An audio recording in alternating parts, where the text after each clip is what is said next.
Oh, hello everyone, welcome back to my YouTube channel and you are watching Easy Spoken English. So आज के इस video में हम जानने वाले हैं कुड के बारे में। कुड के हम फोर्थ यूज़ को देखेंगे इस वीडियो में। So first of all, use of could. Past की एबिलिटी एंड कैपेसिटी के लिए हम कुड का यूज़ करते हैं एंड प्रेजेंट में भी हम कुड का यूज़ करते हैं। ओके जैसे कि जब मैं स्कूल में थी मैं तेज़ प्रवाह इंग्लिश बोल सकती थी। सो जब मैं स्कूल में थी, when I was English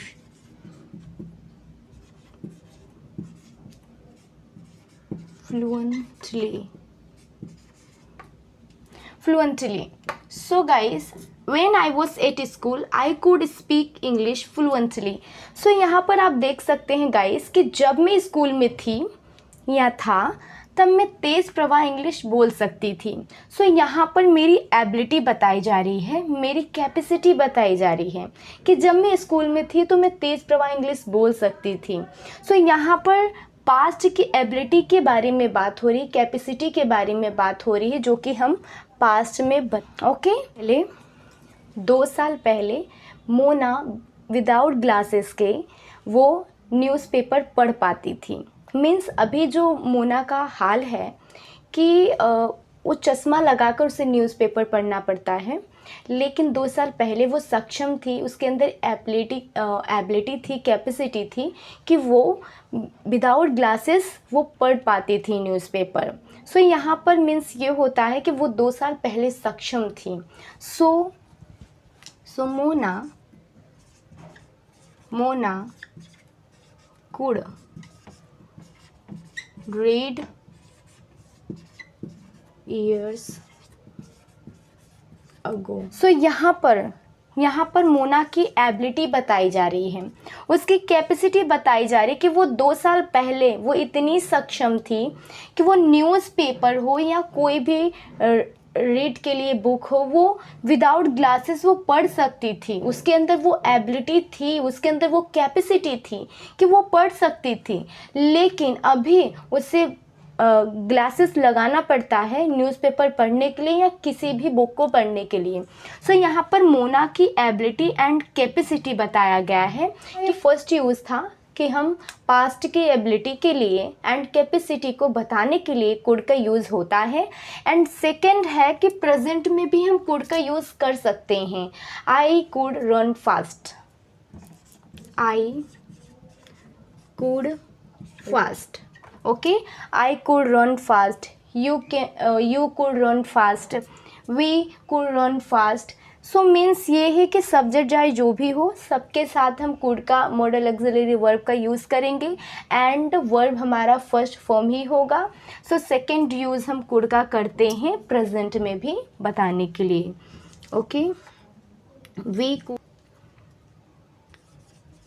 you could come here, you could come here. So ये सेकेंड यूज़ है कि कुड का हम प्रेजेंट में भी करते हैं। सो गाइस, हमने जाना कि यूज़ ऑफ कुड का यूज़ परमिशन लेने एंड रिक्वेस्ट करने के लिए भी होता है। जैसे कि आप कॉल पर हैं, आपने अपने दोस्त को कॉल किया और आपके दोस्त की मम्मी ने फ़ोन उठाया। सो आप वहाँ पर कह सकते हैं could I talk to Rohan, could I talk to Rohan, क्या मैं रोहन से बात कर सकता हूँ। सो वहाँ पर परमिशन लिया जा रहा है। ओके, वहाँ पर परमिशन लिया जा रहा है। Could I talk to Rohan, क्या मैं रोहन से बात कर सकता हूँ। Could I go there, could I go there, could I come here.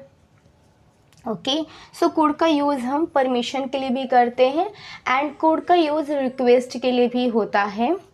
Okay, so request के लिए भी कह सकते हैं could I talk to Rohan, could I speak to you, क्या मैं आपसे बात कर सकता हूँ। Could I speak to you.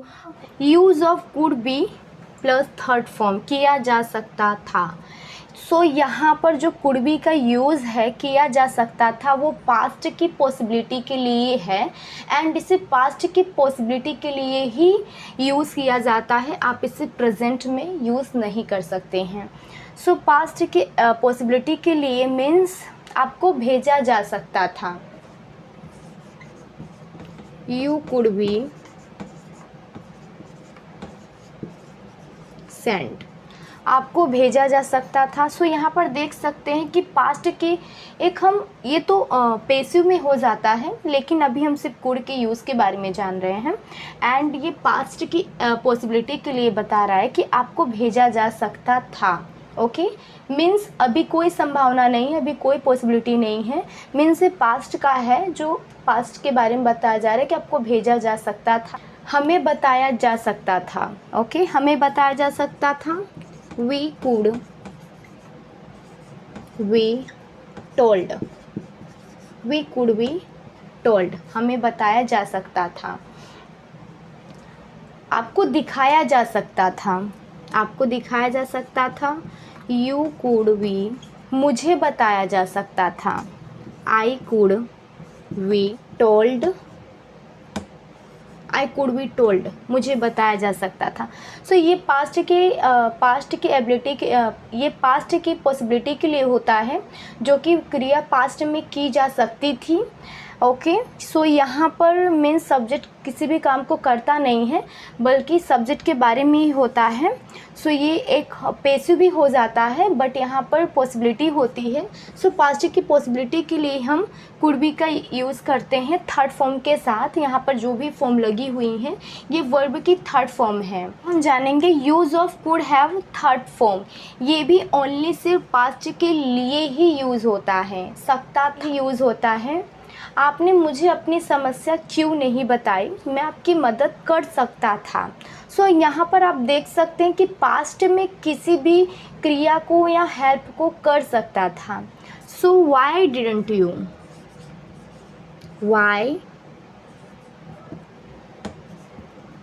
Why didn't tell me your problem, आपने मुझे अपनी समस्या क्यों नहीं बताई, मैं आपकी मदद कर सकता था।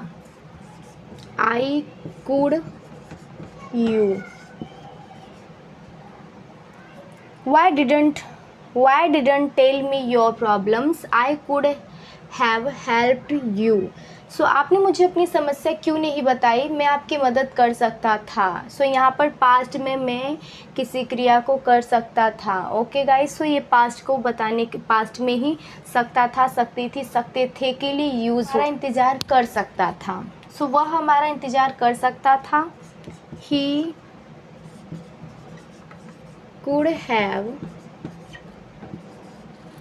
वह हमारा इंतज़ार कर सकता था। He could have waited for us, means यहाँ पर वो हमारा इंतज़ार कर सकता था। अभी की बात नहीं हो रही है, पास्ट में की बात हो रही है कि वह हमारा इंतज़ार कर सकता था, बट उसने नहीं किया था। ओके, से मार सकता था।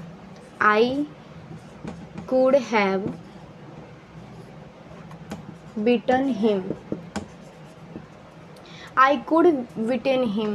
So guys, आज के इस वीडियो में हमने जाना fourth use and you can say means sixth use, because of we discussed about could, permission and request। okay, so first of all guys, हमने use of could पास्ट की ability and capacity के लिए किया जाता है, and present में भी हम सकता के लिए हम कुड का यूज़ कर सकते हैं। सो यूज़ ऑफ कुड भी वर्ब की थर्ड फॉर्म, सो किया जा सकता था पास्ट की पॉसिबिलिटी के लिए है, एंड ओनली ही पास्ट में ही यूज़ किया जाता है कुड बी का use. And use of could have verb की थर्ड फॉर्म, सकता था, सकती थी, सकते थे, ये भी ओनली पास्ट में ही यूज़ होता है। जिस भी क्रिया को आप पास्ट में कर सकते थे, इसके लिए हम कुड हैव वर्ब की थर्ड फॉर्म का यूज़ करते हैं।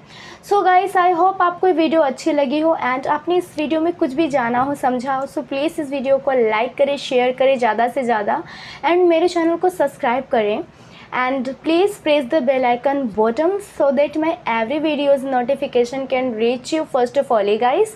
And I would request you guys actually that if you learn something within a day related grammar, model auxiliary, and it may be anything. If you learn something within a day, you should try and make practice. This is most important. So please do practice every day. You can speak English very fast and fluently, so please you should try. So thank you so much for watching this video guys. Next video में मिलते हैं next video में.